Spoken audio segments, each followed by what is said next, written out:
Oke, Assalamualaikum warahmatullahi wabarakatuh. Alhamdulillah, syukurillah, salatu wassalamu ala rasulillah wa ala alihi washabihi ajma'in. Apa kabar adik-adik? Ya, Alhamdulillah kita bertemu kembali pada pertemuan yang kedua. Kemarin atau minggu lalu kita sudah mendiskusikan tentang pengantar sistem informasi kesehatan, apa kegunaannya, kemudian apa manfaatnya bagi adik-adik nanti setelah menjalani pekerjaan sebagai seorang bidan di sarana layanan kesehatan. Bahwa tentu saja sistem informasi sangat berguna untuk kita melakukan evaluasi terhadap pekerjaan kita sehari-hari, apa mencapai target atau tidak, bagaimana perbaikannya, agar supaya program kesehatan ibu anak, kebidanan, itu bisa kita pantau perkembangannya, demi untuk peningkatan mutu kesehatan ibu-ibu, ya, terutama ibu hamil. Nah, pada pertemuan kedua ini, saya akan melanjutkan untuk pencapaian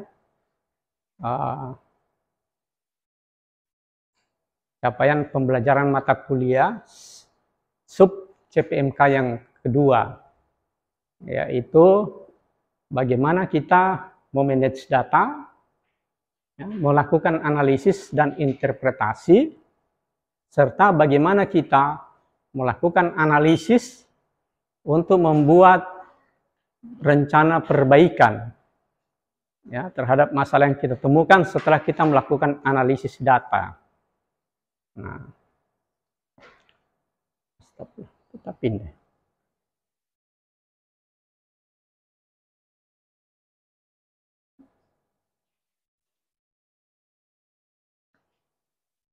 Nah, kontrak pembelajaran pada pertemuan kedua ini adalah mahasiswa memahami pengertian dasar ilmu statistik. Kemudian kita akan belajar tentang data, apa itu informasi, bagaimana melakukan analisis dan interpretasi. Kemudian mahasiswa mampu memahami alur analisis data.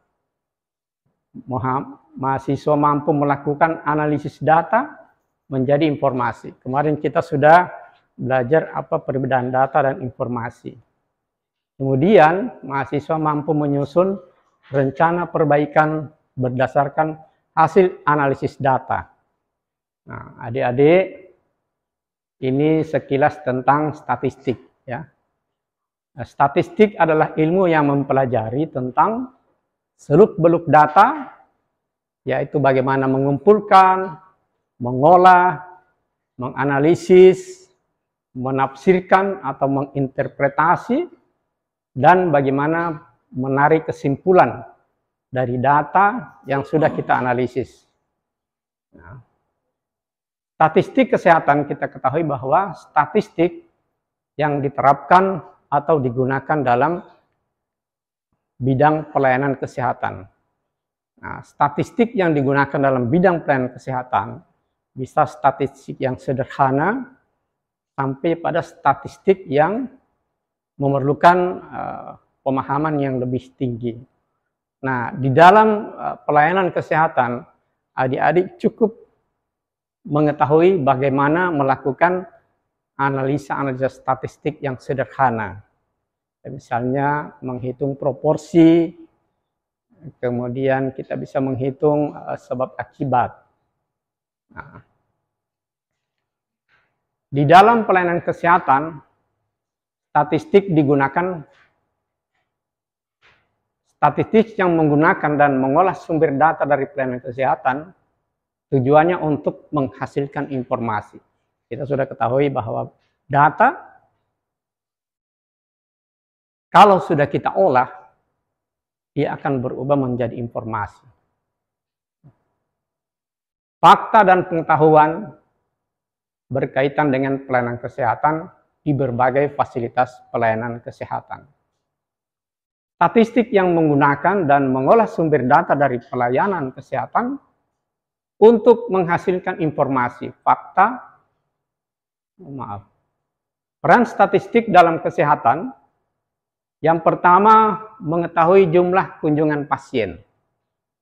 Nah, bagi kita yang bekerja melayani ibu-ibu hamil, tentu kita bisa mendapatkan berapa ibu hamil yang berkunjung di fasilitas pelayanan kesehatan. Kita juga bisa mengetahui pola penyakit dari data yang ada di layanan kesehatan. Kemudian kita bisa menghitung proporsi penderita penyakit tertentu. Capaian indikator pelayanan kesehatan di Pasienkes. Misalnya, kita ingin menghitung berapa jumlah ibu hamil yang mampu mencapai kunjungan ke-4 kali dalam periode kehamilan trimester ketiga. Nah, jadi caranya mudah. Dengan menghitung berapa jumlah ibu hamil yang ada di wilayah kerja, kemudian berapa ibu hamil yang mencapai kunjungan ke-4 pada trimester ketiga. Jadi trimester pertama itu 1 kali, trimester kedua 1 kali, dan trimester ketiga 2 kali. Nah, K4 itu menjadi indikator kelangsungan program. Nah, kemudian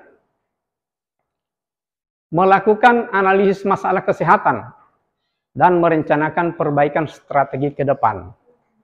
Misalnya, pemerintah melalui Kementerian Kesehatan menetapkan bahwa kunjungan ke-4 kali bagi ibu hamil dalam periode kehamilannya harus 4 kali. Nah, jika setelah kita menghitung proporsi jumlah ibu hamil yang datang ke-4 dibandingkan dengan jumlah seluruh ibu hamil, ternyata di bawah dari target standar pelayanan minimal yang normalnya adalah 95%, tetapi hanya tercapai 80%, berarti ada gap 5%. Nah, bagaimana merencanakan perbaikan strategis ke depan? Nah, tentu saja gap yang 5% itu kita harus cari apa penyebabnya. Kemudian apa solusinya? Nah, kemudian kalau kita sebagai pimpinan puncak di layanan kesehatan, tentu kita harus meminta telah dari staf kita bagaimana rencana perbaikan ke depan. Nah, kemudian kita juga bisa memprediksi jenis pelayanan yang dibutuhkan pasien di masa yang akan datang. Nah, Bapak Ibu sekalian, sampai di sini ada yang mau ditanyakan? Oh, udah jelas. Terima kasih. Saya lanjutkan ya. Sekarang kita mempelajari tentang apa itu data. Data adalah keterangan tentang satu hal dari seseorang atau kumpulan orang dalam bentuk angka atau pernyataan. Kumpulan dari hasil pengukuran atau pengamatan. Misalnya, ketika kita membahas data seorang pasien, kita dapat membicarakan tentang usia, bisa jenis kelaminnya, pendidikan, pekerjaan, suku, dan diagnosis, dan lain-lain. Jadi bisa ada pengobatan, prognosis, apakah ibu itu perlu dirujuk atau tidak, semua bisa kita himpun dalam suatu bentuk data. Data yang baik mengandung 4 persyaratan, yaitu pertama akurat. Artinya data tersebut harus lengkap, tepat, dan merekam keadaan tertentu. Valid artinya data itu masih berlaku untuk waktu tertentu, tidak kadaluarsa. Kemudian data itu bersifat terus-menerus, dalam arti pengumpulannya tidak terputus-putus. Nah, dalam pelayanan kebidanan, kita mengenal istilah kohor ibu. Ada juga kohor bayi. Nanti adik-adik pada minggu ketiga itu akan mengerjakan tugas untuk melakukan pengumpulan data, analisis data, dan merencanakan perbaikan program ke depan. Kemudian data harus reliable. artinya dapat diandalkan atau dapat dipercaya. Ini alur proses pengalih bentukan data menjadi informasi. Jadi kita mengumpul data dulu, kita olah, kita sajikan, kita analisis, sehingga menghasilkan informasi yang bermanfaat. Contoh, K1, K4 tadi. Berapa kunjungan yang mencapai K4 di satu puskesmas? Kemudian dibagi dengan jumlah seluruh ibu hamil yang ada di puskesmas itu. Nah, berarti kita telah melalui pengumpulan data dan pengolahan. Jika sudah mendapat hasilnya misalnya hanya 80%, kita sajikan. Penyajiannya bisa dalam bentuk grafik batang, atau rancak, dan lain-lain, atau data seri. Data seri misalnya bulan Januari, Februari, dan seterusnya. Kemudian kita analisa. Nah, hasil dari semua itu berbentuk informasi yang bisa kita sampaikan ke pihak-pihak yang membutuhkan data yang kita olah. Dari segi frekuensi pengumpulan data, ada namanya data non-rutin atau data sewaktu-waktu, misalnya data survei, survei cepat, rapid assessment, tapi ada juga data rutin. Data yang dikumpulkan secara rutin, diperoleh dari laporan rutin, data selalu tersedia setiap saat dan murah. Contohnya misalnya SP2TP, sistem pencatatan terpadu, sistem pencatatan penyakit terpadu di puskesmas, yang kita kenal dengan laporan bulanan 1, LB1. Bisa juga dari SIMPUS, Sistem Informasi Manajemen Puskesmas. Kalau bertugas di rumah sakit, ada juga data Sistem Informasi Manajemen Rumah Sakit. Nah, ini data rutin yang dapat kita jadikan sumber data untuk kita analisis, menghasilkan informasi untuk perbaikan ke depan. Nah, cara pengumpulan data bisa dengan observasi, mengamati langsung, bisa dengan penelusuran literatur, menggunakan kuesioner, wawancara misalnya, dan lain-lain sebagainya. Sumber data. Sumber data dibagi dua, data primer dan data sekunder. Data primer itu data yang kita peroleh sendiri, misalnya melalui observasi, atau kita melakukan wawancara langsung dengan pasien. Hasilnya itu merupakan data primer yang kita peroleh sendiri. Kemudian data sekunder adalah data yang kita dapatkan dari institusi. Nah, biasanya dengan melihat laporan-laporan yang sudah ada di Fasiankes.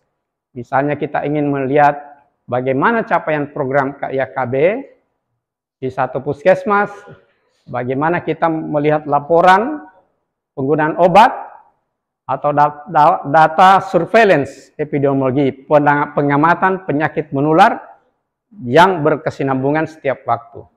Itu data sekunder. Kemudian analisis data. Analisis data dilakukan dengan membandingkan data yang diperoleh dengan standar pelayanan minimal kesehatan. Contohnya tadi, ya. Analisis dilakukan dengan menggunakan siklus Deming.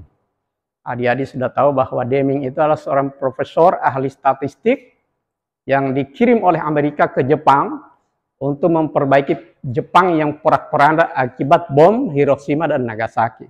Yang dilakukan oleh Profesor Deming hanya membuat satu metode perbaikan terus-menerus melalui siklus Deming yang dikenal dengan PDCA atau PDSA. Jika terdapat masalah atau gap, maka rumuskan masalahnya, cari akar masalahnya, tetapkan solusinya, lakukan uji coba, evaluasi kembali. Jika berhasil, maka dilakukan pembakuan proses. Inilah siklus Deming atau PDCA yang selalu kita lakukan di dalam perbaikan pelayanan kita di puskesmas, atau di rumah sakit, atau di mana saja kalian bekerja. Jadi, menentukan masalah, mencari penyebabnya, menetapkan solusi itu bagian dari plan. Sedangkan melakukan uji coba, ya, itu dikenal dengan do. Kemudian setelah kita lakukan uji coba, kita evaluasi. Itulah dikenal dengan C. Nah, jika berhasil, maka dilakukan pembakuan proses baru yang telah kita uji coba untuk kita bakukan sebagai proses baru, ketetapan baru, regulasi baru untuk kita laksanakan pada perbaikan ke depan. Nah, adik-adik sekalian, itulah materi pada pertemuan kedua ini. Kita telah belajar tentang apa itu data, bagaimana menganalisisnya, menginterpretasi, kemudian bagaimana membuat perencanaan strategis ke depan melalui metode Deming dengan menggunakan plan, do, check, action. Adik-adik sudah paham? Nanti pada pertemuan ketiga, adik-adik akan mendapatkan tugas untuk melakukan analisis data di 2 puskesmas. Nanti adik-adik, ini kan berjumlah 30 orang. Nanti saya akan bagi 2, 1 puskes ke puskes Telaga, dan satu tim ke puskesmas Telaga, dan 1 tim lagi ke puskesmas Limboto. Siap adik-adik? Siap. Oke, demikian, terima kasih. Selamat belajar dan bekerja. Saya tutup perkuliahan hari ini dengan membaca hamdalah. Alhamdulillah rabbil alamin. Assalamualaikum warahmatullahi wabarakatuh.